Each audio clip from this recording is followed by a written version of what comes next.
As a child growing up in England, the Mid-Autumn Festival was a chance for our family, like many others, to celebrate this holiday from afar. In the 1980s and 1990s, the Mid-Autumn Festival was lightly observed in the West, not as widely known internationally as, say, the Chinese New Year, but gaining in recognition as more people became accustomed to the mooncakes and lanterns associated with the fall season. As an adult, though, by this time working in Beijing, I joined thousands of people in the parks each year, and through them began to understand that the Mid-Autumn Festival is much more than simply a cultural experience.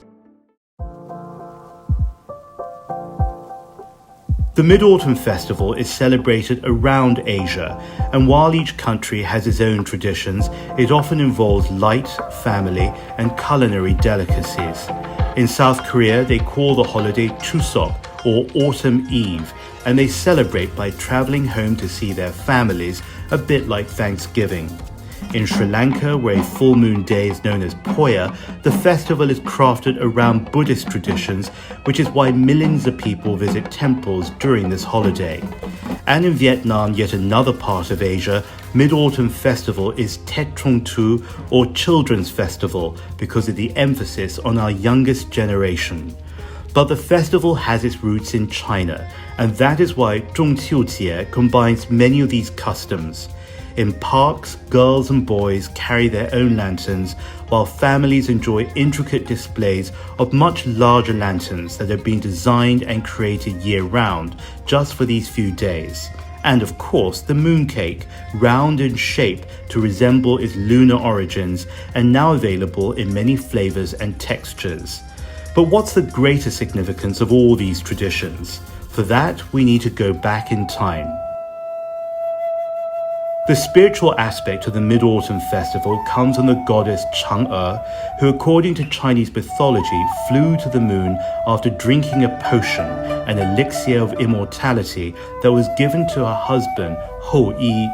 When Chang'e couldn't find a way to return home, Hou-yi prepared gifts of food and fruit to show her how much he missed her.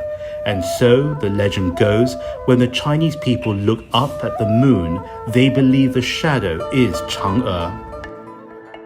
Today, Chang'e is also the name of China's lunar exploration program, founded in 2003 with its maiden flight in 2007, where lunar rovers, orbiters and landers are propelled into space using self-developed Long March rockets.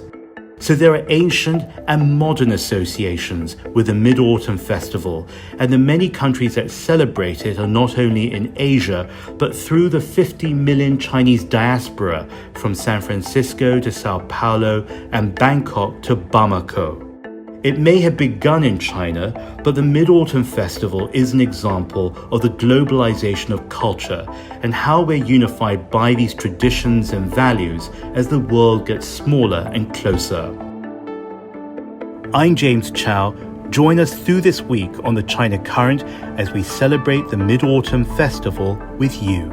中秋节快乐! Hi, I'm James Chau. You're watching the China Current. Follow us on social media at the China Current.